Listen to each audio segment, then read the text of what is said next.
Shalom, selamat pagi, siang, sore, malam, dan dimanapun saudara berada.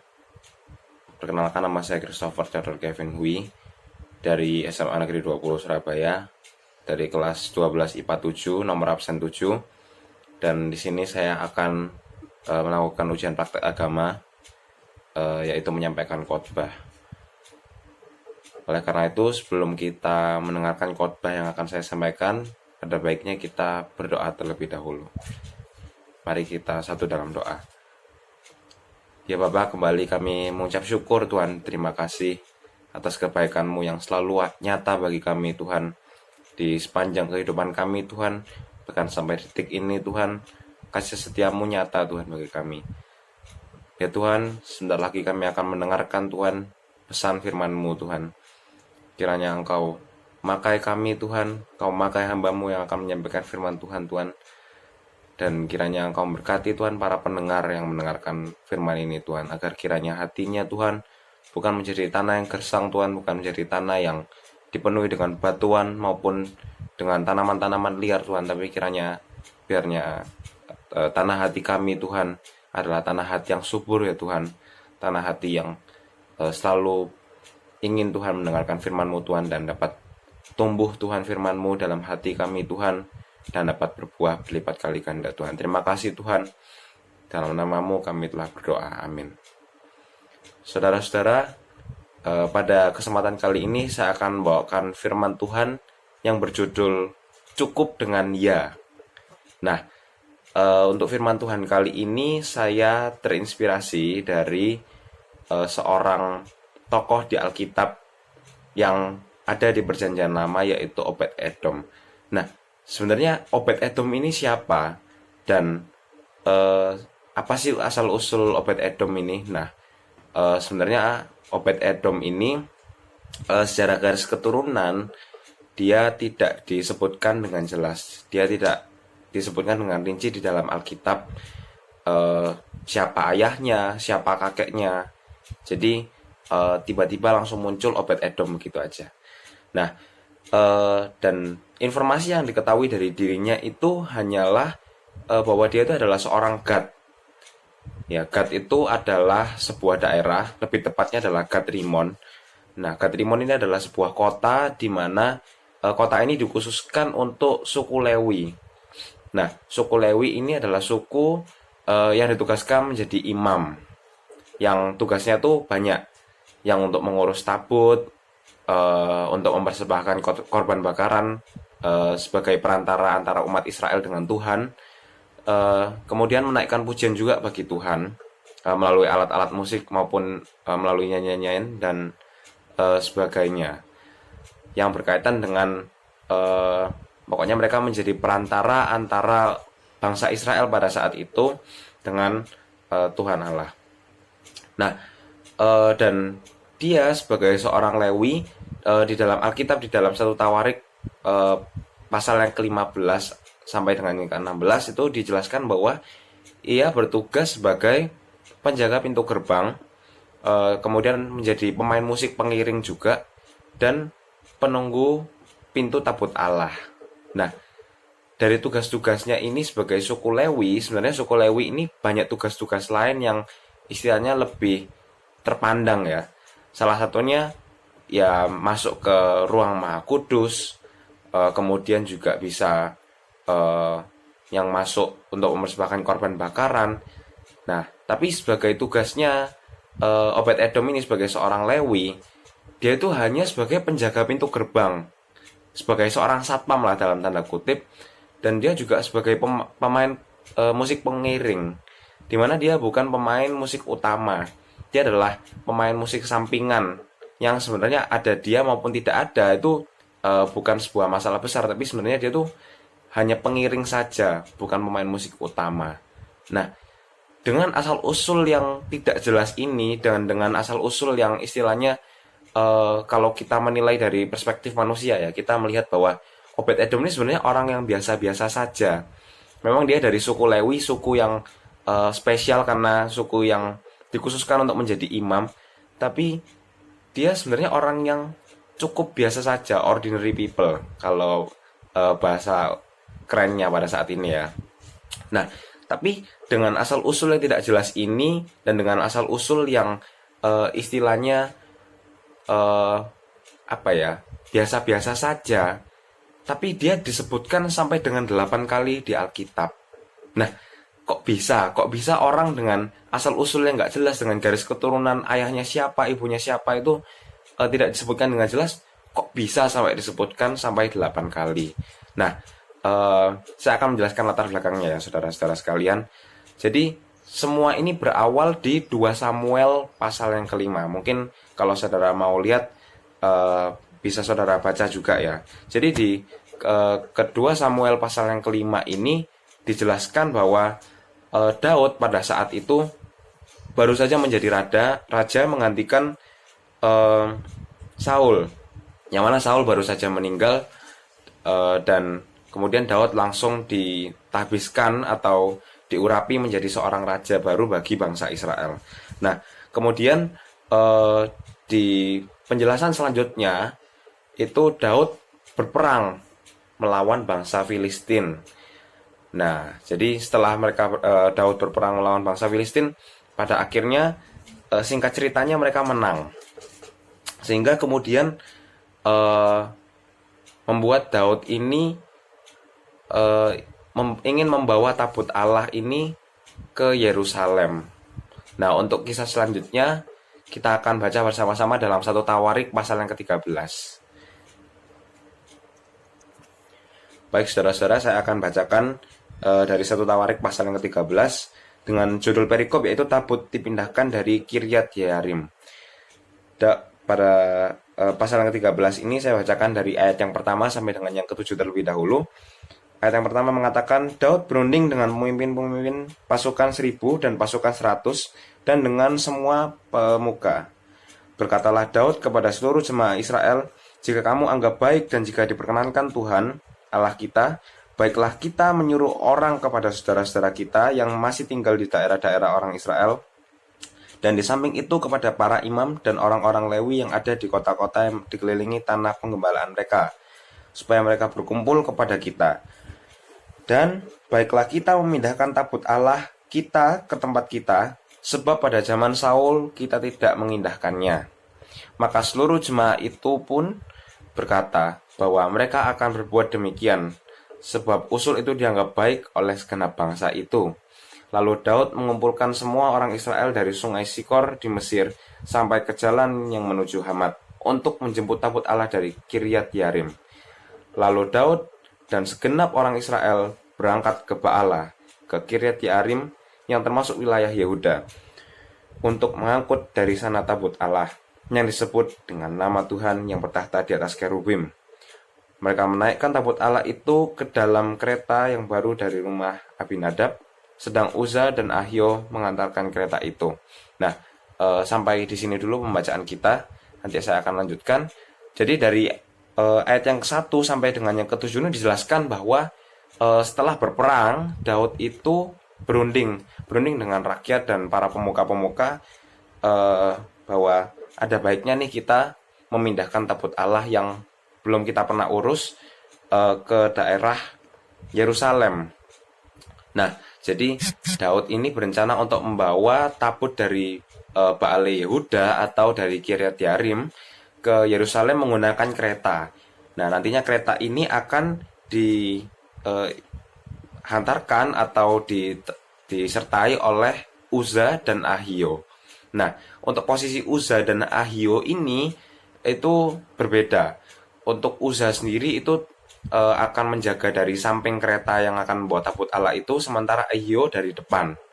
Nah, kemudian setelah itu kita akan melanjutkan pembacaan kita dari 1 Tawarik pasal yang ke-13 ayat yang ke-9 sampai ke-13.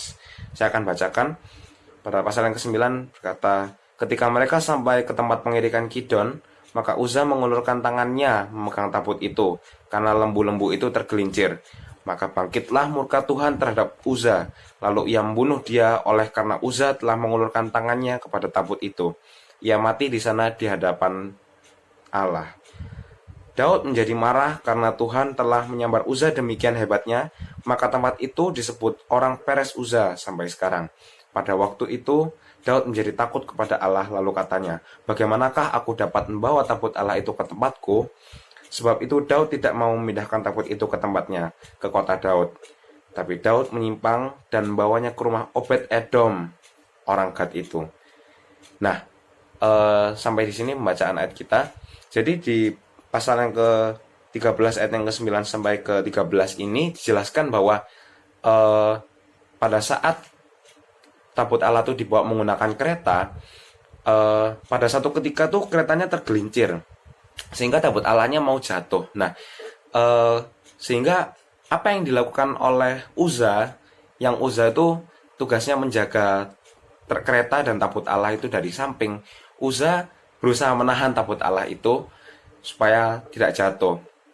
Lah, kok malah membuat Uza itu mati karena membuat Tuhan marah. Nah, di cerita ini sebenarnya cukup membuat kita bingung ya. Kenapa kok Tuhan sejahat itu? Nah, ini membuktikan juga bahwa Tuhan itu adalah Tuhan yang setia dan adil terhadap firman-Nya. Tuhan sudah berfirman di ayat-ayat sebelumnya bahwa yang boleh memegang itu hanyalah dari suku Lewi atau dari suku yang dikhususkan untuk menjadi imam, bukan orang sembarangan. Sementara Uza dan Ahio ini bukanlah berasal dari suku Lewi. Itu yang menyebabkan Tuhan marah besar, dan karena Tuhan tidak mungkin Tuhan itu mengingkari firman-Nya sendiri, yang mana firman-Nya mengatakan bahwa tidak boleh seorang pun tuh memegang. Kalau orang memegang bisa mati. Nah, Tuhan tidak mungkin dong mengingkari firman-Nya sendiri. Oleh karena itu Tuhan memberikan hukuman kepada Uza ini. Nah, karena kematian Uza ini, Daud akhirnya mengambil keputusan bahwa oke, aku akan menunda dulu. Aku akan menunda pembawaan atau pemindahan tabut Allah ini menuju kotaku, yaitu kota Yerusalem. Dan aku akan meletakkan di rumah seorang Gad bernama Obed Edom. Disebutkan di ayat yang ke-13 ya. Nah, itu baru permulaan dari disebutkannya Obed Edom di dalam Alkitab ini, atau permulaan kisah Obed Edom lah ya. Nah, kemudian saya akan lanjutkan di ayat yang ke-14, di ayat terakhir dari pasal ini, yang mengatakan 3 bulan lamanya tabut Allah itu tinggal pada keluarga Obed Edom di rumahnya, dan Tuhan memberkati keluarga Obed Edom dan segala yang dipunyainya. Nah, di ayat yang ke-14 ini dikatakan bahwa Tuhan itu memberkati seisi rumah Obed Edom dan segala yang dipunyainya. Nah, kok bisa ya? Kok bisa diberkati gitu? Nah, yang diberkati itu bukan cuma Obed Edomnya loh. Ternyata seisi rumahnya dan dan segala yang dipunyai Obed Edom itu diberkati sama Tuhan. Nah, kemudian berkat Tuhan pada Obed Edom itu tidak sampai hanya pada ayat yang ke-14 loh ternyata, saudara-saudara. Pada 1 Tawarik pasal yang ke-26 ayat yang ke-4 sampai 9 itu dijelaskan bahwa Obed Edom ini diberkati Tuhan luar biasa. Jadi yang diberkati bukan hanya Obed Edomnya sendiri, pribadi Obed Edom sendiri, tetapi Tuhan juga memberkati keturunan-keturunannya untuk menjadi orang yang gagah perkasa, orang yang terpandang. Bahkan disebutkan orang-orang gagah perkasa yang memerintah di daerah tersebut. Lah, kok bisa ya? Kok bisa penempatan atau persinggahan dari tabut Allah itu di rumah Obed Edom yang hanya 3 bulan lamanya, tapi kok berkatnya luar biasa sampai ke keturunan-keturunannya. Yang kalau disebutkan dalam 1 Tawarik pasal yang ke-26 itu sampai 62 orang. Kalau kita ulas lagi ya, Obed Edom, apa yang dilakukan Obed Edom selama tabut Allah itu, atau sebelum tabut Allah itu ada di rumahnya ya, atau pada saat Daud ini meminta tolong pada Obed Edom. Apa yang Obed Edom lakukan sampai dengan Obed Edom ini bisa menjaga sampai dengan 3 bulan. Jadi kalau kita ingin mendapatkan berkat yang sama seperti Obed Edom, ada 3 cara atau 3 langkah yang perlu kita lakukan. Yang pertama adalah kita harus membuka hati untuk Tuhan. Jadi sama seperti Obed Edom itu menyambut Tuhan, menyambut tabut Tuhan dengan sukacita. Dengan sukacita itu seperti apa sih? Nah, sukacita yang dimaksud tuh berarti Obed Edom ini kan bisa saja itu bersungut-sungut. Dalam artian kayak, ngapain lah tabut Allah ini ada di tempatku, ngerepotin aku aja. Apa susah-susah aku tuh harus jaga, nantinya aku harus ngurusin segala macam, ribet lah gitu. Bisa aja Obed Edom mikir seperti itu, tapi Obed Edom malah menerimanya dengan sukacita. Nah, sama seperti halnya Obed Edom, hati kita juga seharusnya seperti itu untuk Tuhan. Jadi karena tubuh kita ini adalah bait Allah, kalau kata firman Tuhan di dalam perjanjian baru, yang mana bait Allah ini adalah tempatnya tabut Tuhan, yang seharusnya kita juga membuka pintu lebar-lebar untuk Tuhan, supaya Tuhan tuh masuk ke dalam hati kita. Tuhan bisa mengubahkan kita dari dalam keluar, mengubahkan kita secara perlahan, sama seperti halnya Obed Edom. Nah, setelah kita membuka hati untuk Tuhan, apa yang kita lakukan selanjutnya? Nggak mungkin dong kita cuma buka hati terus kita taruh tabut Allahnya kita taruh di sini deh gitu kan, nggak mungkin. Jadi untuk poin yang kedua atau langkah selanjutnya adalah kita harus menyediakan tempat, dan jangan ada hal lain yang menggantikan tempat itu atau tempat untuk Tuhan itu gitu. Jadi Obed Edom ini pasti waktu dititipkan di rumahnya, dia meletakkan di satu ruangan khusus di mana tidak ada orang yang boleh masuk, keluar masuk sembarangan, tidak ada barang lain yang menutupi atau tidak ada barang lain yang mengotori atau menajiskan, dan pokoknya tempat itu khusus lah untuk tabut Tuhan itu.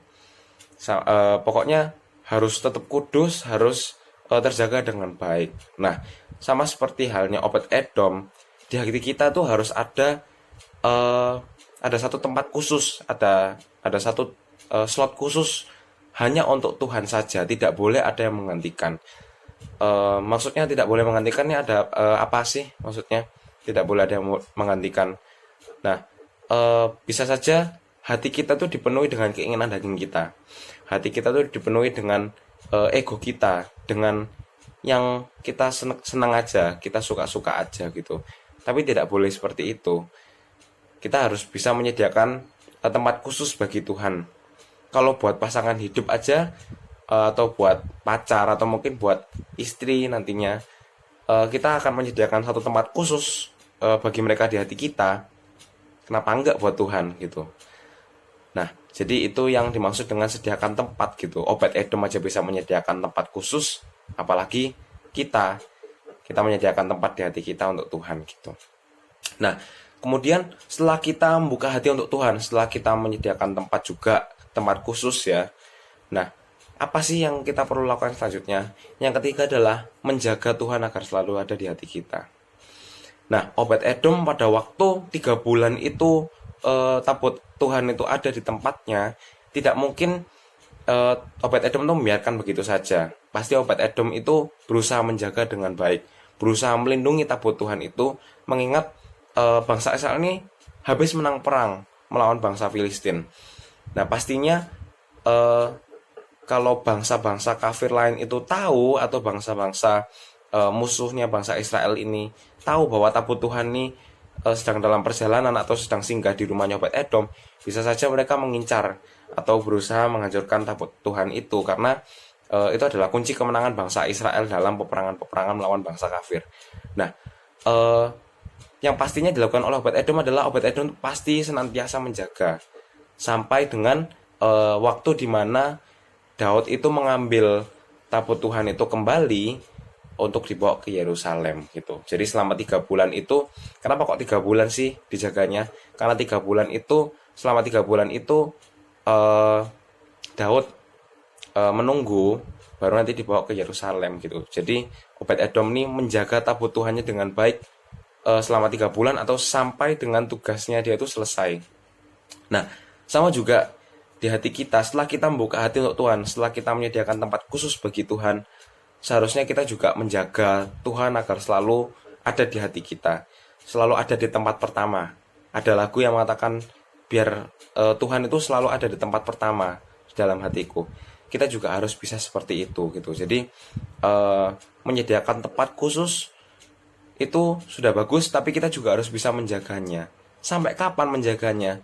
Kita harus bisa menjaga sampai tugas kita itu selesai. Sampai dengan kita menutup usia, sampai kita kembali kepada Bapa, itu baru tugas kita selesai. Baru kita istilahnya apa ya? Berarti kita sukses tuh. Sukses menjaga Tuhan dalam hati kita dengan baik gitu. Nah, jadi itu adalah 3 poin yang pertama, 3 poin yang perlu kita ingat agar kita bisa mendapatkan berkat yang sama seperti Obed Edom. Yang pertama adalah membuka hati untuk Tuhan, setelah itu menyediakan tempat khusus bagi Tuhan, dan yang terakhir tidak lupa adalah menjaga agar Tuhan selalu ada dalam hati kita. Nah, setelah kita melakukan hal-hal di atas ini, apa sih dampak yang bakal kita rasakan? Apa sih yang akan Tuhan lakukan dalam kehidupan kita? Yang pertama, Tuhan akan mengubahkan hidup kita. Melalui Obed Edom kita belajar bahwa Obed Edom itu adalah orang yang gak terkenal awalnya, nggak disebutkan loh, bahkan silsilahnya tuh nggak disebut. Dan Obed Edom ini pada akhirnya disebutkan sebanyak 8 kali, dan bahkan dikisahkan juga tentang anak-anaknya. Berarti kan menjadi orang yang terkenal, yang pada awalnya Obed Edom ini adalah orang yang biasa-biasa saja, menjadi orang yang hebat dipakai oleh Tuhan. Nah, setelah hidup kita berubah atau hidup kita diubahkan oleh Tuhan, apalagi yang diubahkan? Keluarga kita yang diubahkan oleh Tuhan gitu. Jadi kalau dari kisahnya Obed Edom, bukan hanya Obed Edom saja yang diberkati, tapi isi rumah dan bahkan anak-anaknya sampai ke keturunan-keturunannya pun diberkati oleh Tuhan. Disebutkan dalam 1 Tawarik pasal yang ke-26 bahwa anak-anaknya ini menjadi orang-orang yang gagah perkasa, jadi orang-orang pemerintahan. Itu kan luar biasa ya, padahal bapaknya itu adalah orang yang biasa saja sebetulnya, tapi karena Obed Edom ini taat dan mengiyakan, pada akhirnya anak-anaknya pun mendapatkan berkat yang sama gitu, bahkan berkatnya lebih luar biasa gitu. Nah, kalau kita pikir-pikir lagi tentang Obed Edom ini, layak nggak sih sebenarnya Obed Edom ini menjaga tabut Tuhan di rumahnya, atau dititipi tabut Tuhan di rumahnya? Kalau kita pikir-pikir lagi sebenarnya enggak loh, karena walaupun Obed Edom ini adalah dari suku Lewi atau suku imam yang memang tugasnya itu untuk menjaga tabut Tuhan, tapi nggak boleh sembarang orang Lewi itu boleh mengurus tentang hal ini. Tapi kenapa kok akhirnya Obed Edom ini malah diberkati oleh Tuhan luar biasa gitu? Padahal tabut Tuhan ini juga yang membunuh Uza gitu. Nah, tapi yang saya mau sampaikan kepada saudara adalah seperti ini. Obed Edom itu mengatakan iya. Jadi Obed Edom itu cukup dengan mengatakan iya, sama seperti judul khotbah yang saya bawakan ini. Dengan dia mengatakan iya, maka Tuhan melayakkannya untuk menjadi tempat persinggahan Tuhan di rumahnya itu. Nah, setelah ia mengiyakan dan taat, maka Tuhan memberkati Obed Edom. Nah, kita pada zaman sekarang ini, maksudnya pada saat ini kita kan sudah ditebus oleh darah Yesus. Melalui karyanya di atas kayu salib, kita sudah dilayakkan untuk dapat berhadapan langsung kepada Bapa. Tidak seperti zaman dulu atau zamannya Obed Edom, di mana tidak boleh sembarang orang itu berkomunikasi atau berhadapan langsung dengan Tuhan, karena mereka masih belum dilayakkan, atau mereka harus mempersembahkan korban bakaran dulu, itu pun melalui imam gitu. Nah, kita ini sudah dilayakkan. Kita pada saat ini itu kita sudah boleh untuk berhubungan langsung dengan Allah Bapa gitu. Nah, seharusnya dengan privilege atau dengan kesempatan seperti itu, harusnya kita bisa lebih taat kan kepada Tuhan, atau kita mungkin bisa lebih mengiyakan kehadiran Tuhan dalam hidup kita kan. Tapi pertanyaannya adalah, maukah kita menerima Tuhan? Maukah kita melakukan hal yang sama seperti Obed Edom, menerima Tuhan, menerima tabut Tuhan itu dalam rumahnya? Maukah kita juga mau menerima Tuhan untuk masuk dalam hidup kita, untuk masuk dalam hati kita? Biar kiranya pertanyaan itu menjadi perenungan bagi saudara-saudara sekalian, dan kiranya kita mau dan mengiyakan serta taat untuk membiarkan Tuhan masuk dalam hati kita. Mari saudara-saudara kita satu dalam doa.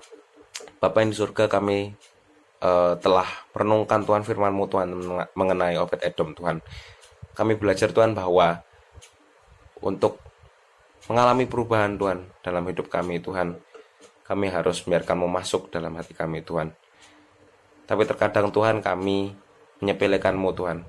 Terkadang kami masih mengeraskan hati Tuhan, kami tidak membuka hati kami Tuhan untuk-Mu. Dan kami masih memberikan tempat di hati kami Tuhan bagi hal-hal duniawi Tuhan, bagi hal-hal yang fana Tuhan. Namun kiranya Tuhan pada hari ini kami diubahkan Tuhan melalui firman-Mu ini Tuhan, kami menjadi sadar bahwa kami harus membuka hati untuk-Mu Tuhan, agar hidup kami diubahkan Tuhan dari dalam keluar Tuhan. Dan kiranya Tuhan firman ini dapat tertanam di hati kami Tuhan, dan tumbuh Tuhan di tanah hati yang subur Tuhan, dapat berlipat kali ganda Tuhan, dan dapat menjadi rema bagi kehidupan kami Tuhan. Terima kasih Tuhan, kiranya berkat-Mu selalu ada bagi setiap anak-anak-Mu Tuhan, dan kiranya Engkau memberkati setiap kami ya Tuhan. Dalam nama-Mu Tuhan kami telah mengucap syukur, berdoa. Haleluya, amin.